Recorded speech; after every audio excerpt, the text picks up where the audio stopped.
Hello friends, welcome to Anurag Kheliya YouTube channel. और आज हम आपके लेके आए न्यूज पेपर एनालिसिस 13 नवंबर का। 13 नवंबर की जो पहली खबर है हमारी, वो दिल्ली बम धमाकों से रिलेटेड। दिल्ली के अंदर में जो लाल किला, जो हमारी हेरिटेज साइट है और जहां से हमारी इंडिपेंडेंस का एक सिंबल है, वहां पर बम धमाका हुआ था 10 नवंबर को शाम को 6:55। उसके बाद जो हमारी इन्वेस्टिगेटिंग एजेंसीज हैं वो यहां पर अब जांच पड़ताल कर रही थी, और जांच पड़ताल करने के दौरान हमारे प्राइम मिनिस्टर मोदी जो हैं वो भूटान की एक स्टेट विजिट को करने गए थे। ये एक प्लान्ड विजिट थी और कल हमारे प्राइम मिनिस्टर मोदी शाम को भारत लौटे। और भारत लौटने के बाद सबसे पहले तो उन्होंने जो यहाँ पर विक्टिम थे और जो यहाँ पर क्षतिग्रस्त हैं, जिनको चोट लगी हुई है, उन सबसे पहले तो हॉस्पिटल में जाकर मुलाकात की और उसके बाद जो कैबिनेट मीटिंग थी उसको अटेंड किया। कैबिनेट मीटिंग के अंदर में सबसे पहले बात यह हुई है कि अब ये जो इंसिडेंट है ये एक टेरर इंसिडेंट है और अब इसको अनाउंसमेंट कर दी गई है हमारी कैबिनेट कमेटी ऑन सिक्योरिटी से। यहां पर अब जो जांच है उसके अंदर में क्या पता चला। जांच के अंदर में सबसे पहली बात यह हुई है कि जहां अब तक जितने डॉक्टर्स इसके अंदर में इन्वॉल्व थे, और ये अपने आप में एक अनोखा इंसिडेंट है जहां पर जो व्हाइट कॉलर जॉब करने वाले जो डॉक्टर्स हैं वो यहां पर इन्वॉल्व थे और वो टेररिस्ट एक्टिविटी के अंदर में इन्वॉल्व थे। यहां पर 3 और डॉक्टर्स जो जम्मू एंड कश्मीर से हेल करते थे, यहां पर उनको क्वेश्चन किया गया है। और यहां पर अब इन्वेस्टिगेशन के अंदर में पता चला है कि I-20 गाड़ी जिसके अंदर में बम धमाका हुआ था, यहां पर जो डॉक्टर उमर इसको चला रहे थे, यहां पर उन्होंने फेक एड्रेस का इस्तेमाल किया और उस फेक एड्रेस के तहत यहां पर उन्होंने I-20 गाड़ी को खरीदा था। यहां पर एक सवाल उठता है कि अगर यूज्ड गाड़ी, सेकेंड हैंड गाड़ी को खरीदा जा रहा है तो यहां पर आरटीओ एक्टिविटी कैसे हो गई? क्या हमारी जो प्रक्रिया है उसके अंदर में यह नहीं पता चलता है कि फेक एड्रेस का इस्तेमाल किया जा रहा है? और अगर फेक एड्रेस का इस्तेमाल किया जा रहा है तो यहां पर एक सवाल उठाया जाना चाहिए और हमें यहां पर इस तरह से अपनी पॉलिसी बनानी चाहिए जहां पर अगर जो कोई भी साधन एक दूसरे को ट्रांसफर किया जाता है तो यहां पर पूरी तरह से कार्रवाई। दूसरा, यहां पर जो इन्वेस्टिगेटिंग एजेंसी है वो यहां पर एक और गाड़ी की सर्च कर रही थी और वो गाड़ी जो है फाइनली बरामद हुई नई दिल्ली के अंदर में कालावाड़ी के अंदर। यहां पर जो मेन मुद्दा था वो था फोर्ड इकोस्पोर्ट गाड़ी जिसका रजिस्ट्रेशन नंबर है DL10CK0458। यहां पर जो इन्वेस्टिगेटिंग एजेंसीज हैं उनका यह मानना था कि I-20 की तर्ज पर ही यह गाड़ी खरीदी गई थी और इसका मेन काम यह था कि यह ट्रांसपोर्टेशन करती थी और ट्रांसपोर्टेशन के अंदर में जो एक्सप्लोजिव है उसको यहां पर एक जगह से दूसरी जगह यहां पर ट्रांसफर करने की बात चल रही थी। यहां पर लगभग कई सारे डॉक्टर्स जो हैं वो इन्वॉल्व हैं और इसके अंदर में जो अल फतह जो यूनिवर्सिटी है उसका भी नाम आ रहा था। यहां पर अल फतह यूनिवर्सिटी के जो एडमिनिस्ट्रेशन है उसने अपने आप को डिस्टेंस कर लिया है किससे? जो डॉक्टर्स यहां पर इन्वॉल्व थे। यहां पर उन्होंने कहा कि यह सिर्फ एक कोइंसिडेंस हो सकता है कि उनकी यूनिवर्सिटी में जो कार्यरत डॉक्टर्स थे वो यहां पर टेरर मॉड्यूल के अंदर में पाए जा रहे थे। लेकिन इसकी वजह से जो यूनिवर्सिटी है वहां पर फियर, भय का माहौल है और डोर टू डोर सर्च चल रहा है। यहां पर एक और डेवलपमेंट हुई है जहां पर जो यूनिवर्सिटी है उसके अंदर में जो एक मॉस्क है, उस मॉस्क के जो क्लेरिक हैं, जो मौलाना है, वो यहां पर उनकी भी इन्वेस्टिगेशन हो रही है। उनको भी यहां पर जांच चल रही है कि ये वो भी यहां पर इन्वॉल्व तो नहीं थे। ओवरऑल यहां पर एक नई डेवलपमेंट सामने आई है जहां पर अब ये अंदाजा लगाया जा रहा है कि जो ये ब्लास्ट था, ये ब्लास्ट इसीलिए किया गया था क्योंकि अभी के लिए जो 350 केजी जो फरीदाबाद से जो एक्सप्लोजिव पकड़ा, 3000 केजी जो जम्मू कश्मीर की पुलिस ने पकड़ा, तो यहां पर जो टेरर मॉड्यूल है वो यहां पर अब उजागर हो गया था। इसीलिए एक जो बम है वो यहां पर पूरी तरह से एक्सप्लोजिव नहीं था, फेक बम यहां पर ब्लास्ट हुआ है। लेकिन सबसे जरूरी बात यह आती है यहां पर यह कहा जा रहा था कि जनवरी के महीने में जब 26 जनवरी की जो रिपब्लिक डे की परेड होने वाली थी, यहां पर एक बहुत बड़ा टेरर हमला, फिदायनी हमला होने वाला था और यहां पर हमारी इन्वेस्टिगेटिंग एजेंसीज ने इसको बस्ट कर दिया। यहां पर सबसे इंपॉर्टेंट बात, कुछ सवाल उठाए जाने चाहिए और सवालों के जवाब मिलने चाहिए। सबसे पहली बात, जो हमारी होम मिनिस्ट्री है जिसका यह काम है, और हमारे होम मिनिस्टर अमित शाह जी को यहां पर जवाब देना चाहिए कि इतना एक्सप्लोजिव भारत देश के अंदर में हमारी राजधानी के पास फरीदाबाद तक कैसे पहुंचा। दूसरी बात यह आती है कि जिस तरह से अमोनियम नाइट्रेट का इस्तेमाल किया जा रहा है, क्या हमारे देश के अंदर में हमें अमोनियम नाइट्रेट को रेगुलेट करने की रिक्वायरमेंट है? अमोनियम नाइट्रेट जो है वो एक इंडस्ट्रियल फ्यूल के तौर पर इस्तेमाल किया जाता है और जितनी भी माइनिंग इंडस्ट्री है उसके अंदर में इसका इस्तेमाल होता है। तो यहां पर अब प्रॉपर रेगुलेशन लगाने की जरूरत है, क्योंकि अब जो आरडीएक्स है उसका इस्तेमाल ना करते हुए जो अमोनियम नाइट्रेट है उसका इस्तेमाल हो रहा है। एक प्रॉपर मॉड्यूल है जहां पर जिस तरह से डॉक्टर्स का इस्तेमाल किया जा रहा है। अहमदाबाद के अंदर में जो रेसिन, जो एक न्यूरोटॉक्सिन है, उसके भी 4 केजी जो कैस्टर ऑयल मिला था। यहां पर अब हमें एक पूरी होलिस्टिक अप्रोच अपनानी पड़ेगी, जहां पर गुजरात के अंदर में हमने डॉक्टर्स को पकड़ा जो टेरर मॉड्यूल चला रहे थे। गुजरात की एटीएस ने काम किया, जम्मू कश्मीर की जो पुलिस है उसने काम किया है। अब यहां पर एक होलिस्टिक अप्रोच लगाते हुए हमारी होम मिनिस्ट्री को जवाब देना चाहिए कि हमारे देश के अंदर में इस तरह से कैसे टेरर मॉड्यूल पल रहे हैं। एक और सवाल पूछा जाना चाहिए पूरे समाज से कि जो डॉक्टर्स हैं, जो पढ़े लिखे लोग हैं, वो यहां पर किस तरह से इस तरह के टेरर मॉड्यूल के अंदर में आ रहे हैं। और एक जवाबदेही हर एक इंसान की बनती है, हमारे देशवासियों की बनती है कि अगर हमें हमारे देश को सुरक्षित रखना है तो हमें यहां पर इस तरह से जो लोग जो रेडिकलाइज करते हैं उन सबके खिलाफ हमें यहां पर कार्रवाई करनी चाहिए। एक और इंपॉर्टेंट मुद्दा आता है और वो इंपॉर्टेंट मुद्दा आता है सोशल मीडिया का। यहां पर इन्वेस्टिगेटिंग एजेंसीज ये कह रही हैं कि जो टेलीग्राम ऐप है उसका इस्तेमाल किया जा रहा था इन टेररिस्ट के द्वारा। अगर ये टेररिस्ट टेलीग्राम जैसी ऐप को इस्तेमाल करते हैं तो यहां पर हमें इस टेलीग्राम को भी पूरी तरह से रेगुलराइज करना पड़ेगा, जहां इनक्रिप्टेड मैसेजेस जाते हैं और उन इनक्रिप्टेड मैसेजेस को हम डिकोड नहीं कर सकते हैं, तो यहां पर क्या टेलीग्राम को बैन कर देना चाहिए? हमें पूरी होलिस्टिक अप्रोच बनानी पड़ेगी। और अगर टेलीग्राम ऐप के थ्रू इस तरह से गतिविधियां हो रही है तो क्या यहां पर हमें कोई इंडियनाइज ऐप बनानी पड़ेगी और टेलीग्राम को बैन करना पड़ेगा? हमने कितने सारे कानून बनाए हैं जहां पर हम सोशल मीडिया को रेगुलराइज करना चाहते हैं, हमारे देश के अनुसार करना चाहते हैं। अगर वहां पर अभी भी इस तरह की गतिविधियां हो रही है तो हमें बहुत ज्यादा क्वेश्चन रखना पड़ेगा। आपका इस बारे में क्या विचार है, आप हमें कमेंट करके बताइएगा। अब जो नेक्स्ट खबर है हमारी, वो कैबिनेट की जो मीटिंग हुई थी उससे रिलेटेड है। जहां पर पहली खबर जो है वो मैं आपको बता चुका हूं, जहां पर जो कैबिनेट की मीटिंग हुई सिक्योरिटी के रिगार्डिंग, हमारे अश्विनी वैष्णव जो रेलवे मिनिस्टर भी हैं और इंफॉर्मेशन एंड ब्रॉडकास्टिंग मिनिस्टर भी हैं, उन्होंने यहां पर प्रेस कॉन्फ्रेंस के अंदर में बताया कि अब सरकार ने जो ये इंसिडेंट हुआ था दिल्ली के अंदर में, जो बम धमाके हुए हैं, वो एक टेरर इंसिडेंट है और ये अब अनाउंस कर दिया है हमारी सरकार ने। अब ये अनाउंस करना इंपॉर्टेंट क्यों हो जाता है? कल मैंने आपको एक बात बताई थी कि पाकिस्तान के अंदर में जो उनका कोर्ट है इस्लामाबाद के अंदर में, वहां पर धमाका हो और धमाका होते ही पाकिस्तान की सरकार जो शहबाज शरीफ है उन्होंने कहा कि इंडियन सरकार और इंडिया जो है इसके लिए ब्लेम करता है। हमारे देश के अंदर में रूल ऑफ लॉ चलता है और हम हमेशा जो आर्ग्यूमेंट है उसके पीछे हम हमेशा बेस रखते हैं।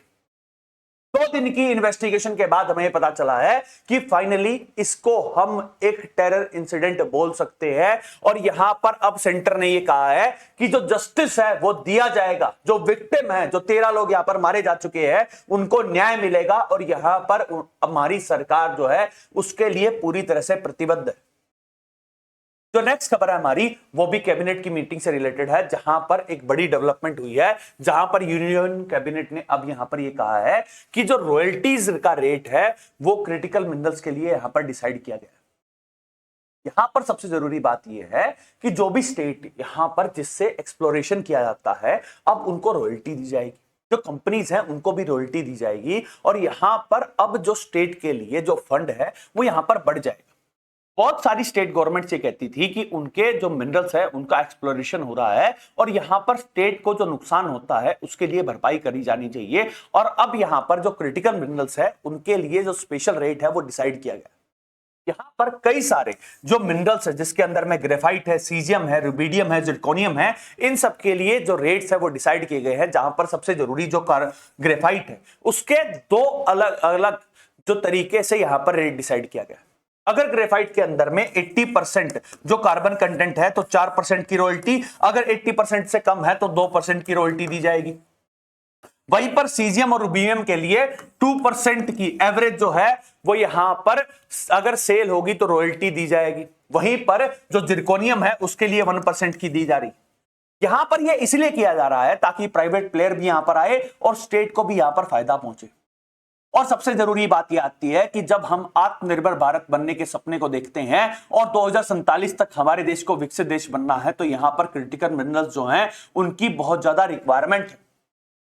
हमारी सरकार कई बार यह बात कह चुकी है कि जो क्रिटिकल मिनरल्स है और जो रेयर अर्थ मिनरल्स है वो इस समय ऑयल की संज्ञा रखते हैं। जो पिछली सदी के अंदर में जिस देश के पास ऑयल था वो फ्लरिश कर रहा था, उसी तरह से अगर जिस देश के पास critical minerals, rare earth minerals है तो यहां पर वो भी देश ग्रो करेगा और इसीलिए इस तरह की रॉयल्टी की बात की गई। वहीं पर एक और डेवलपमेंट हुई है जहां पर कैबिनेट ने अब यहां पर जो इंडिया के ऊपर यूएसए ने 50% के टैरिफ लगाए और 50% के टैरिफ की वजह से जो इंडियन एक्सपोर्ट टू यूएस है उसके अंदर में अब यहां पर कमी हुई है। लगभग 25,000 करोड़ रुपए का जो नया प्रावधान जो है वो यहां पर क्लियर किया गया। इसके अंदर में कहा गया है कि 20,000 करोड़ रुपए क्रेडिट फ्री लोन जो है वो प्रोवाइड किए जाएंगे एक्सपोर्टर्स को। यहां पर एक्सपोर्टर्स को ये अमाउंट इसलिए दी जाएगी ताकि जो एक्सपोर्ट को जो नुकसान हो रहा है 50% टैरिफ की वजह से वो यहां पर कंपनसेट हो सके। और यहां पर हमारी जो टेक्सटाइल इंडस्ट्री है उसके साथ साथ जितने भी एमएसएमई है उसके अंदर में यहां पर इसकी बढ़ोतरी मिले और ओवरऑल जो इसका इंपैक्ट है भारत की इकोनॉमी के ऊपर में वो ना पड़े। जो नेक्स्ट खबर है हमारी वो इकोनॉमी से ही रिलेटेड है, जहां पर अक्टूबर मंथ के डाटा जो है वो सामने आए हैं, जहां पर यह पता चला है कि 2012 के बाद से सबसे कम दर रही है हमारे देश के अंदर में महंगाई की। यहां पर जो इन्फ्लेशन का डाटा जो अक्टूबर मंथ के अंदर में आया वो मात्र 0.25% है। 0.25% का जो इन्फ्लेशन है वो ये दिखाता है कि 2012 के अंदर में जब अक्टूबर के महीने में जब हमारा देश के अंदर में इन्फ्लेशन 6% था और वो बढ़ रहा था और फाइनली अक्टूबर 2025 के अंदर में वो गिरते हुए 0.25% है। यहां पर एक बहुत ही अच्छी बात बता रखी, यहां पर यह पता चल रहा है कि हमारे देश के अंदर में जो महंगाई दर है और महंगाई दर के अंदर में जो कमी आई है उसके अंदर में सबसे इंपॉर्टेंट रोल प्ले किया है वो जीएसटी रिफॉर्म्स का है। जीएसटी रिफॉर्म्स 2.0 लेके आए थे जिसके अंदर में जो 4 स्लैब होती थी उसके अंदर में सिर्फ अब 2 स्लैब रह गई है और 5 और 18% का जो टैक्स लगता है उसकी वजह से यहां पर अब ये बचत हो रही है। और हमारा अब यहां पर एक और बात आती है, इन्फ्लेशन कम है और इन्फ्लेशन की वजह से अब यहां पर जो आरबीआई है उससे यह देखा जाएगा कि जब अगले महीने यहां पर जब मीटिंग होगी और मीटिंग के अंदर में यह देखा जाएगा कि जो हमारा repo rate, reverse repo rate, जो हमारी मॉनेटरी पॉलिसी मीटिंग होगी उसके अंदर में क्या आरबीआई अब यहां पर ग्रोथ की तरफ ध्यान देते हुए रेपो रेट के अंदर में कुछ कमी करेगा। अगर रेपो रेट के अंदर में कमी होगी तो उससे लोन्स मिलने आसान हो जाएंगे और अगर लोन मिलने आसान होंगे तो मार्केट के अंदर में जो मनी है वो मनी फ्लो ज्यादा होगा और उससे आमतौर पर देखा जाता है कि जो ग्रोथ है वो बढ़ती है, क्योंकि जब मार्केट के अंदर में पैसा होगा तभी जाकर जो ग्रोथ के एस्पेक्ट्स है वो यहां पर बढ़ते हैं।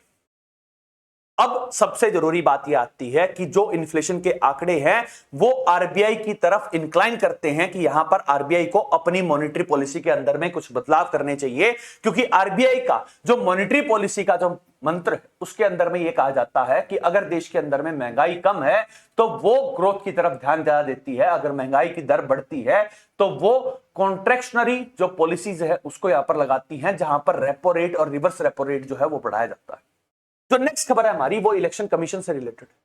इलेक्शन कमीशन ने यहां पर यह बताया कि जो एसआईआर की प्रक्रिया जो 2.0 यहां पर चल रहा है, इसके अंदर में 12 स्टेट और यूटीज के अंदर में जो एसआईआर की प्रक्रिया है वो यहां पर हो रही है। यहां पर इलेक्शन कमीशन ने जो डाटा है वो जारी किया, जहां पर उन्होंने बताया कि 73% जो वोटर्स हैं, जो फेज 2 हो रहा है एसआईआर का, वहां पर उनको इन्यूमरेशन फॉर्म जो है वो दिए जा चुके हैं। इन्यूमरेशन क्या होता है? वो होता गणना। गणना के लिए क्या है कि जो इलेक्शन कमीशन है वो यहां पर जो फॉर्म है वो सबमिट करता है हर एक वोटर को, और उससे वो वोटर जब उसको सबमिट कर देगा, उसके बाद जो एसआईआर की प्रक्रिया है वो पूरी तरह से हो जाती है। यहां पर अब ये कहा जा रहा है कि जो 73% जो वोटर है उन तक जो इलेक्शन कमीशन है वो यहां पर पहुंच चुका है। और इसके अंदर में सबसे इंपॉर्टेंट रोल ये रहा है कि लक्षद्वीप के अंदर में जो टोटल वोटर्स है 57,813 के अवध में एक वोटर को छोड़कर सब तक इन्यूमरेशन फॉर्म जो है वो यहां पर पहुंच चुके हैं। यहां पर पूरी तरह से डाटा दिखाया गया है, जहां पर अंडमान निकोबार में 89% जो इन्यूमरेशन फॉर्म है वो डिस्ट्रीब्यूट कर दिए गए हैं, छत्तीसगढ़ के अंदर में 63%, गोवा के अंदर में लगभग 100%, गुजरात के अंदर में 88%, केरला के अंदर में ये कम है क्योंकि केरला के अंदर में लोकल बॉडी इलेक्शंस हैं और केरला के जो बीएलओस हैं वो यहां पर अब लोकल बॉडी इलेक्शंस के लिए भी काम कर रहे हैं, इसीलिए जो केरला है वहां पर 50% से कम जो है वो इनोमिनेशन फॉर्म यहां पर डिस्ट्रीब्यूट हुए। लक्षद्वीप के अंदर में 100%, मध्य प्रदेश के अंदर में 53%, पुडुचेरी के अंदर में 93%, राजस्थान के अंदर में 70%, वहीं पर तमिलनाडु के अंदर में 78%, उत्तर प्रदेश के अंदर में 69% और वेस्ट बंगाल जहां पर जो टीएमसी सरकार है वो कह रही है कि यहां पर गलत हो रहा है, वहां पर लगभग 88% जो इनोमिनेशन फॉर्म है वो यहां पर डिस्ट्रीब्यूट कर दिए गए। वहीं पर एसआईआर से रिलेटेड एक और आंकड़ा जारी हुआ है, जहां पर अब जो इलेक्शन कमीशन के पास एक डाटा आया है, जहां पर उन्होंने कहा कि जो 30 लाख जो डेड वोटर्स हैं उनके जो आधार कार्ड है वो यहां पर अब खत्म करने वाली है यूआईडीआई, जो आधार बनाने वाली एजेंसी है। उन्होंने कहा है कि 30 लाख वोटर जो है वो यहां पर गुजर चुके हैं, वो डेड हैं और अब उनका जो आधार कार्ड है उसको यहां पर खत्म किया जा रहा है। अब लगभग ये लग रहा है कि वेस्ट बंगाल के अंदर में जो 30 लाख वोटर हैं वो तो हटने ही हटने। ओवरऑल अब यहां पर ये देखना पड़ेगा कि वेस्ट बंगाल के अंदर में अगली साल इलेक्शन है, जहां पर जो टीएमसी सरकार है वो ये कह रही है कि एसआईआर की प्रक्रिया गलत है और एसआईआर की प्रक्रिया को नहीं होने देंगे। अब यहां पर जो आधार एजेंसीज हैं वो भी यहां पर इलेक्शन कमीशन की मदद कर रही है, ताकि जो इलेक्शन कमीशन जो एसआईआर कर रहा है, जो स्पेशल इंटेंसिव रिवीजन कर रहा है, वो सही ढंग से हो सके। वहीं पर जो नेक्स्ट खबर है वो वेस्ट बंगाल के जो एक एमपी है टीएमसी पार्टी के, जो कल्याण बनर्जी, यहां पर उन्होंने ये कहा है कि जो एसआईआर की प्रक्रिया इलेक्शन कमीशन कर रही है, यहां पर जिस तरह से बदलाव किए जा रहे हैं, यहां पर बीजेपी को मदद करना चाह रहा है इलेक्शन कमीशन। यहां पर अब क्या बदलाव हुआ? बदलाव के अंदर में जो इलेक्शन कमीशन है उसने ये कहा कि हर एक लोकल एरिया के अंदर में जो बीएलए है वो बनता है।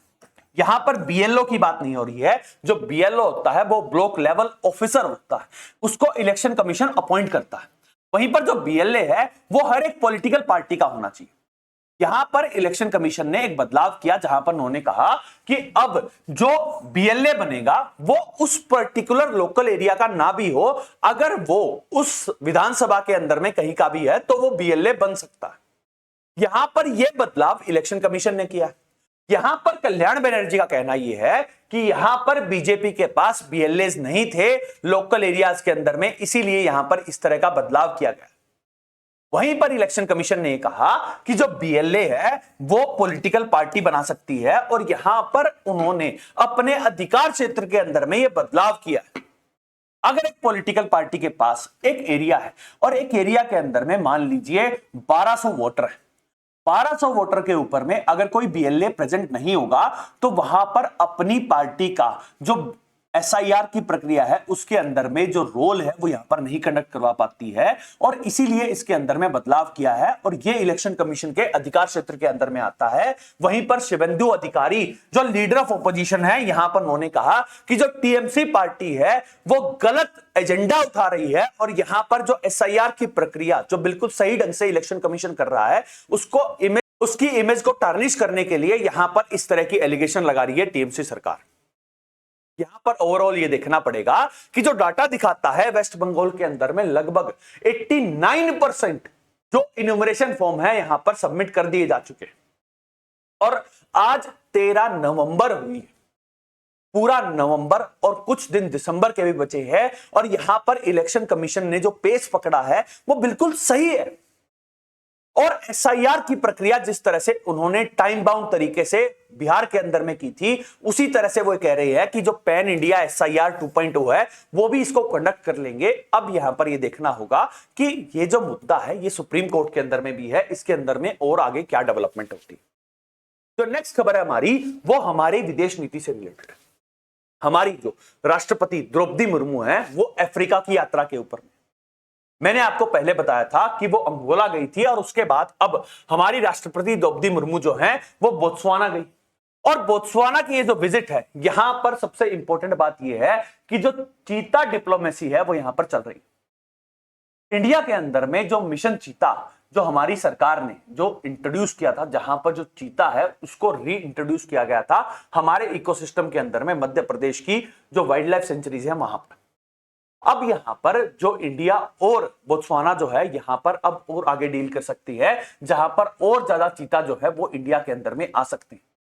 यहां पर इसके साथ साथ हमारी राष्ट्रपति द्रौपदी मुर्मू के साथ कई सारे क्षेत्रों के ऊपर में बातचीत हुई है, जहां पर इंडिया अब agriculture, health, skill development, defence और डिजिटल टेक्नोलॉजी के अंदर में इंडिया और बोत्सवाना मिलकर काम करेंगे। वहीं पर बोत्सवाना के जो राष्ट्रपति हैं उन्होंने कहा कि जो इंडिया है वो मदर ऑफ डेमोक्रेसी है, और यहां पर इंडिया और बोत्सवाना जो है वो साथ में मिलकर पार्टनरशिप करेंगे, और इसके लिए वो हर भरसक प्रयास करेंगे।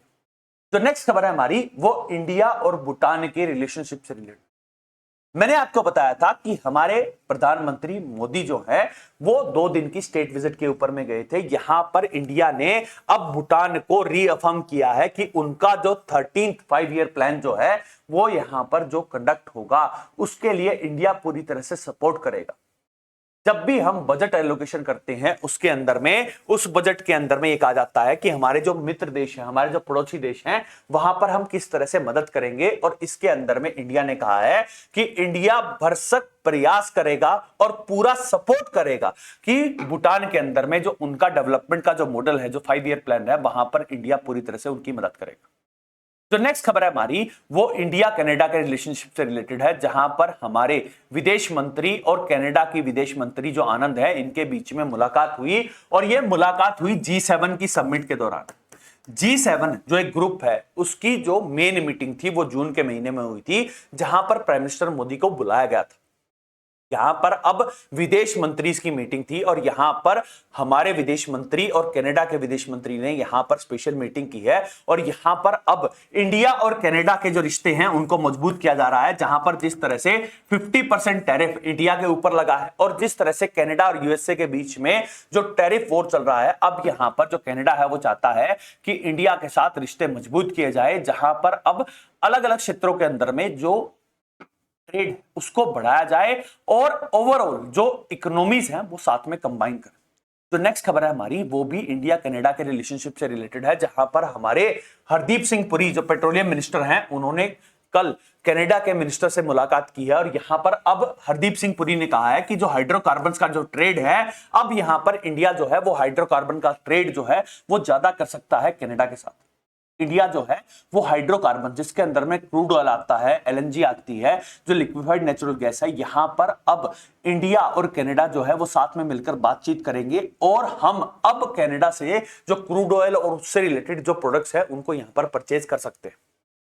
ओवरऑल अब ये लग रहा है कि इंडिया की जो फॉरेन पॉलिसी है वो बड़ी मजबूत होती जा रही है, जहां पर हम अफ्रीका के साथ साथ हमारे पड़ोसी देश भूटान और कनाडा के साथ जो रिश्ते हैं उनको यहां पर मजबूत कर रहे हैं। और यहां पर कनाडा के रिश्ते जो पिछली साल खराब हो गए थे, जहां पर जस्टिन ट्रूडो ने जिस तरह से एलिगेशन लगाया था, अब फाइनली इंडिया और कनाडा जो है वो यहां पर बैक ट्रैक हो चुके हैं, और फाइनली अब डेवलपमेंट की राह के ऊपर। हम चलते हैं नेक्स्ट खबर की तरफ। जो नेक्स्ट खबर है हमारी वो जुडिशरी से रिलेटेड है, और जुडिशरी के अंदर में जो पहली खबर है वो हमारे मुख्य न्यायाधीश जस्टिस BR गवई से रिलेटेड। यहां पर जो दिल्ली के अंदर में जो पोल्यूशन का स्तर है, इससे रिलेटेड अब जो हमारे मुख्य न्यायाधीश हैं यहां पर अब उन्होंने पंजाब और हरियाणा की सरकार से यहां पर यह सवाल पूछा है कि जिस तरह से जो सैटेलाइट सर्वे ये बताता है कि पंजाब और हरियाणा के अंदर में जब सैटेलाइट ऊपर होता है उस समय पर पराली नहीं जलाई जा रही है। ओवरऑल अब हरियाणा और पंजाब की सरकार से पूछा गया है कि जिस तरह से पराली जलाने के इंसिडेंट है, अब यहां पर एक हफ्ते के अंदर में जो सरकार है वो यहां पर एफिडेविट फाइल करे और ये बताए कि किस तरह से यहां पर अभी भी पराली जलाई जा रही है और उस पराली की वजह से जो पोल्यूशन है उसका इंपैक्ट पूरे दिल्ली एनसीआर के अंदर में हो रहा है। इससे पहले पिछले महीने जब दिवाली का टाइम था, जस्टिस बीआर गवई की जो अध्यक्षता के अंदर में एक फैसला आया था जहां पर ग्रीन क्रैकर्स को अलाउ किया गया था दिल्ली एनसीआर के रीजन में। अब यहां पर अब कुछ सवाल उठाए जाने चाहिए और यह बात सुनिश्चित की जानी चाहिए कि दिल्ली के अंदर में जो प्रदूषण का स्तर है उसको किस तरह से हम कम कर सकते हैं। जो नेक्स्ट खबर है हमारी वो हमारे नेक्स्ट सीजीआई जो जस्टिस सूर्यकांत और जस्टिस बागची की बेंच है, यहां पर उन्होंने एक सवाल पूछा है और अब यहां पर सारे हाईकोर्ट से ये कहा है कि वो जल्द से जल्द ये डिटेल अपलोड करे कि कितना टाइम कौन जज लेता है अपना ऑर्डर को डिलीवर करने के लिए जितने भी पेंडिंग केसेस पड़े।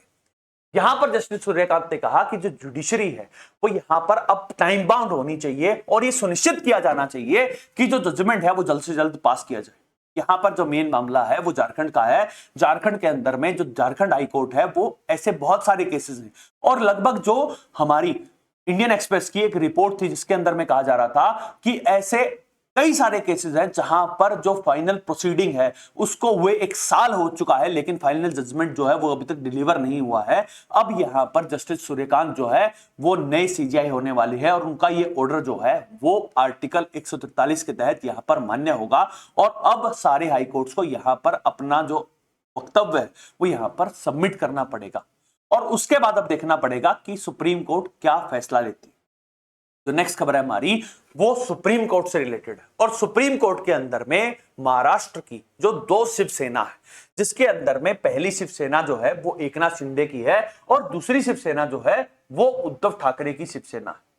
यहां पर अब जो शिवसेना का जो सिंबल है जो धनुष्मान है, अब उससे रिलेटेड जो सुप्रीम कोर्ट है वो 21 जनवरी को सुनवाई करेगा और 21 जनवरी को ये बताएगा कि जो शिवसेना का सिंबल है वो किसको दिया जाना चाहिए। इससे पहले सुप्रीम कोर्ट जो है जो मेन सिंबल है शिवसेना का वो उद्धव ठाकरे फैक्शन की बजाय एकनाथ शिंदे को दे चुका है। वहीं पर उद्धव ठाकरे ने यहां पर ये क्लेम किया है कि जो शिवसेना है वो उनकी है और यहां पर उनको ये सिंबल देना चाहिए। अब यहां पर 21 जनवरी को इसके ऊपर में सुनवाई करेगी सुप्रीम कोर्ट। जो नेक्स्ट खबर है हमारी वो गुजरात से आई और गुजरात के अंदर में जो गुजरात कोर्ट है यहां पर 3 लोगों को लाइफ सेंटेंस दे दिया है क्योंकि उन्होंने जो काउ किलिंग की थी। यहां पर स्टेट गवर्नमेंट ने ये कहा कि जिस तरह से ये फैसला आया है ये बहुत ज्यादा हिस्टोरिक है और यहां पर उन्होंने कहा कि जो गो हत्या का जो मामला है यहां पर इसके खिलाफ जिस तरह से सरकार ने कानून बनाया था और अब यहां पर जो वर्डिक्ट आया है ये बहुत अच्छा है। जो नेक्स्ट खबर है हमारी वो हमारे प्राइम मिनिस्टर मोदी से रिलेटेड है जहां पर प्राइम मिनिस्टर मोदी की जो डिग्री है उससे रिलेटेड यहां पर पिटीशन लगाई गई थी जहां पर राइट टू इंफॉर्मेशन के तहत जो एक्टिविस्ट है नीरज, उसके साथ साथ जो आम आदमी पार्टी के नेता है संजय सिंह और उसके साथ साथ जो वकील है मोहम्मद इरशाद, यहां पर उन्होंने पिटीशन लगाई थी और ये कहा था कि प्राइम मिनिस्टर मोदी की जो डिग्री है वो यहां पर दिखाई जानी चाहिए। अब यहां पर दिल्ली हाईकोर्ट ने जो यूनिवर्सिटी है उससे यहां पर ये कहा है कि वो 3 हफ्ते के अंदर में अपना जवाब दाखिल करे और अब इस मामले के अंदर में अगली साल सुनवाई हो। जो लास्ट खबर है हमारी वो मुंबई हाईकोर्ट से रिलेटेड है जहां पर मुंबई हाईकोर्ट ने अब महाराष्ट्र की सरकार से सवाल उठाए हैं और उन्होंने कहा कि जिस तरह से जो ट्राइबल रीजन के अंदर में मल न्यूट्रिशन की वजह से जो डेथ हो रही है यहां पर गवर्नमेंट का रिस्पॉन्स बहुत ज्यादा खराब है। यहां पर महाराष्ट्र की जो देवेंद्र फडणवीस की सरकार है उनको लताड़ लगाते हुए उन्होंने कहा कि जिस तरह से जो अमरावती के अंदर में जो 65 इन्फेंट जो है वो मारे जा चुके हैं इसी साल जून तक, यहां पर इस तरह के आंकड़े दिखाई दे रहे हैं और यहां पर जो सरकार है वो अभी तक इसके रिगार्डिंग काम नहीं कर रही है। 2001 के जो जजमेंट जो मुंबई हाईकोर्ट ने पास किया था उसके तहत यहां पर ये कहा जा रहा था कि जो ट्राइबल एरिया है वहां पर मल न्यूट्रिशन का मामला नहीं आना चाहिए। अब यहां पर सरकार को जो रिस्पॉन्स है वो सरकार देगी और उसके बाद ये देखना पड़ेगा कि जिस तरह से हमारी जुडिशरी यहां पर हर एक सेक्टर के अंदर में इन्वॉल्व रहती है और देश के अंदर में जो रूल ऑफ लॉ है उसको चलना चाहिए। यहां पर हमारी जुडिशरी ये बताती है कि सरकारों को किस तरह से काम करना चाहिए। ये बहुत अच्छी बात है और ये हमारे संविधान की, हमारे कॉन्स्टिट्यूशन की एक बहुत ही अच्छी बात है। जो नेक्स्ट खबर है हमारी वो WHO की रिपोर्ट से रिलेटेड। वर्ल्ड हेल्थ ऑर्गेनाइजेशन ने एक रिपोर्ट जारी की है जहां पर उन्होंने कहा कि जो ट्यूबरक्लोसिस है, जो टीबी है, उसके जो इंसिडेंट है उसके अंदर में 21% की गिरावट हुई है भारत के अंदर।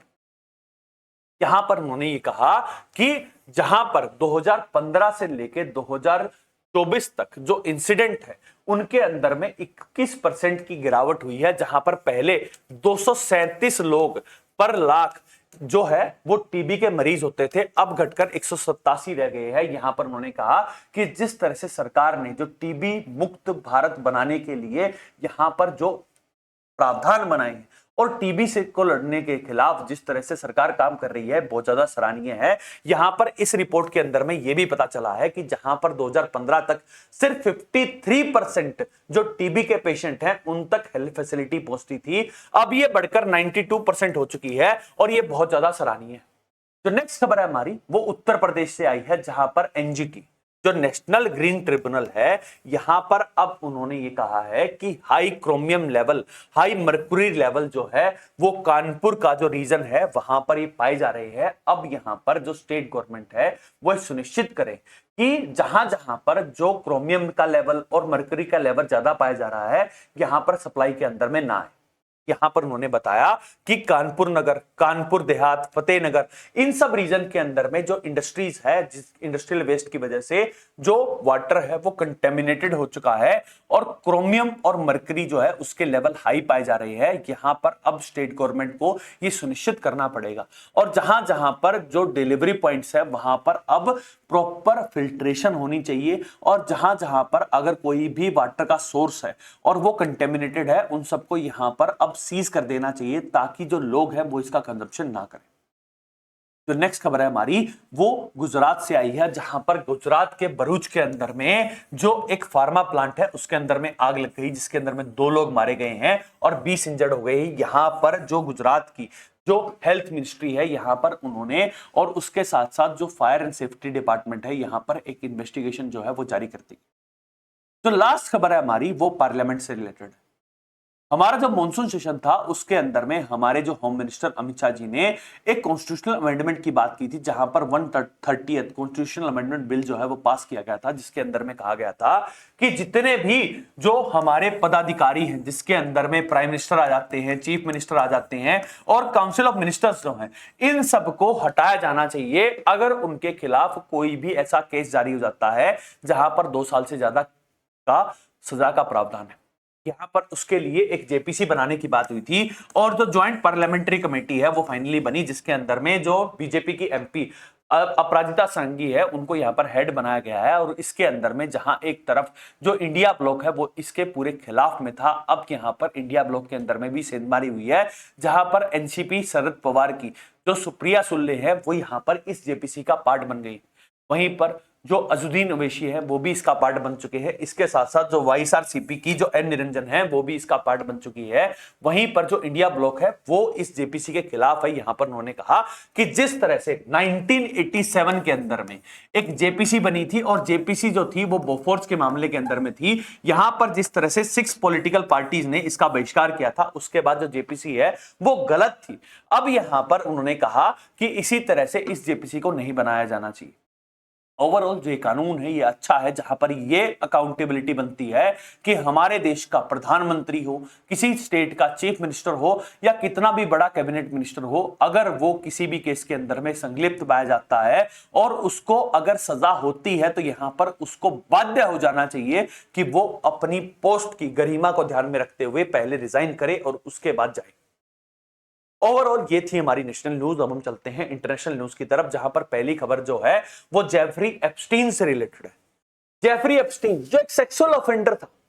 और 2020 के अंदर में उसने सुसाइड कर लिया था, लेकिन सबसे बड़ा मुद्दा यह है कि जेफरी एप्स्टीन की जो फाइल है वो अभी तक पब्लिक नहीं की। डोनाल्ड ट्रंप जब सत्ता में नहीं थे तब उन्होंने बढ़ चढ़कर यह बात कही थी कि जेफरी एप्स्टीन की जो फाइल है उनको सार्वजनिक किया जाएगा, लेकिन अब यहां पर जो डेमोक्रेट्स हैं यहां पर उन्होंने कहा कि डोनाल्ड ट्रंप जो हैं वो जेफरी एप्स्टीन को जानते थे, यहां तक कि उन्होंने भी जेफरी एप्स्टीन के साथ जो सेक्सुअल ऑफेंडेंस के अंदर में वो संलिप्त पाए गए थे। इस तरह के जो आरोप है वो डेमोक्रेट पार्टी ने डोनाल्ड ट्रंप के ऊपर में लगाए हैं। वहीं पर जो रिपब्लिकन है उन्होंने कहा कि ये बहुत गलत फेक नैरेटिव जो है वो डोनाल्ड ट्रंप के खिलाफ उठाया जा रहा है। ओवरऑल अब ये देखना पड़ेगा कि जेफरी एप्स्टेन से लिंक होने की वजह से यूके की जो रॉयल फैमिली है उसके अंदर में जो एक प्रिंस थे उनको यहां पर रॉयल ड्यूटी से हटा दिया गया है। इस तरह का जो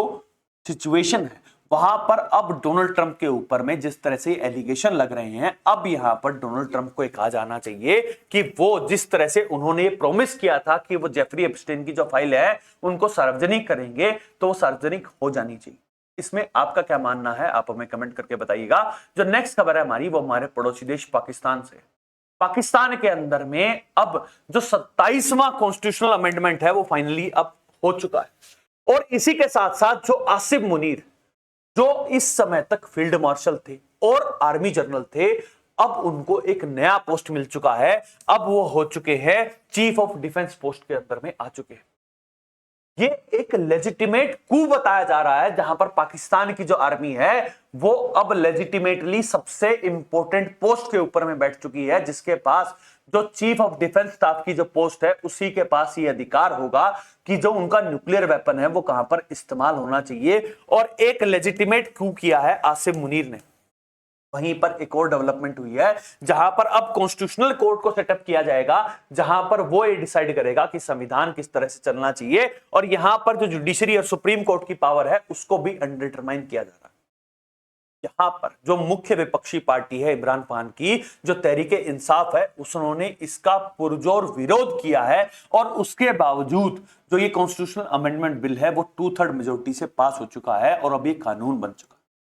जो नेक्स्ट खबर है हमारी वो इजराइल से रिलेटेड है, जहां पर डोनाल्ड ट्रंप ने इजराइल के राष्ट्रपति से यह गुहार लगाई है कि बेंजामिन नेतन्याहू के खिलाफ जिस तरह से केसेस चल रहे हैं उनको यहां पर पार्डन कर देना चाहिए। 2019 का जो मामला है उसका जो मामला है वो बेंजामिन नेतन्याहू का इजरायली कोर्ट के अंदर में चल रहा है और यहां पर डोनाल्ड ट्रंप ने कहा कि उन्हें इजरायली कोर्ट जुडिशरी के अंदर में पूरी तरह से विश्वास है, लेकिन वो चाहते हैं कि बेंजामिन नेतन्याहू के खिलाफ जितने भी केसेस चल रहे हैं उनको यहां पर पार्डन कर देना चाहिए। वहीं पर एक और डेवलपमेंट हुई है जहां पर अब इजराइल ने जो नॉर्दर्न गाजा है वहां पर जितने भी जो पोस्ट है जो क्रॉसिंग है उनको यहां पर खोल दिया है। जो इंटरनेशनल रेड क्रॉस सोसाइटी है उसने इसके बारे में पूरी तरह से पुष्टि की। तो नेक्स्ट खबर है हमारी वो यूक्रेन से रिलेटेड। रशिया यूक्रेन का कॉन्फ्लिक्ट चल रहा है और इसी कॉन्फ्लिक्ट के बीच में जो जेलेंस्की है उनके जो जस्टिस मिनिस्टर है उनको यहां पर सस्पेंड कर दिया गया है और सस्पेंड किया गया है क्योंकि उन्होंने $100 मिलियन की जो घूस है यहां पर खाई।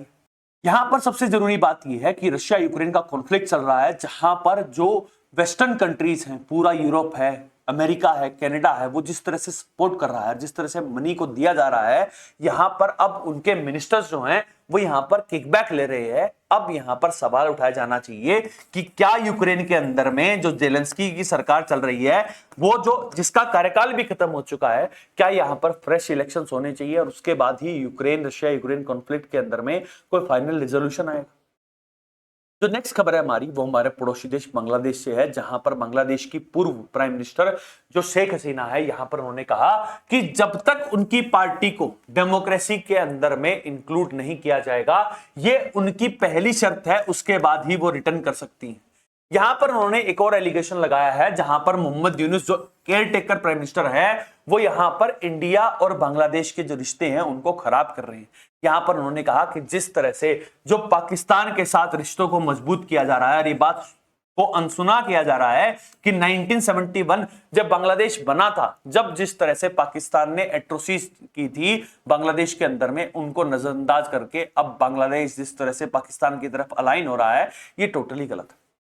जो नेक्स्ट खबर है हमारी वो COP30 से रिलेटेड है। COP30 की मीटिंग जो है वो ब्राजील के अंदर में हो रही है और यहां पर एक बहुत बड़ा इंसिडेंट देखा गया जहां पर COP30 का जो वेन्यू है वहां पर प्रोटेस्टर्स आ गए और प्रोटेस्टर्स ये कह रहे थे कि जिस तरह से जो ट्रॉपिकल रेन फॉरेस्ट जो ब्राजील का है यहां पर उनके अधिकारों की बात हो रही है और उनको इंक्लूड नहीं किया जा रहा है। यहां पर जो ब्राजील के जो ट्राइबल ग्रुप है यहां पर वो प्रोटेस्ट कर रहे थे। ओवरऑल हमें ये देखना पड़ेगा कि COP30 की मीटिंग जहां पर यूएसए जैसी जो सबसे बड़ी इकोनॉमी है और जो सबसे ज्यादा पोल्यूशन करती है वो यहां पर इन्वॉल्व नहीं है, तो क्या यहां पर जो COP30 की मीटिंग है उसका कोई अस्तित्व भी बचता है? तो लास्ट खबर है हमारी वो कंबोडिया और थाईलैंड से रिलेटेड।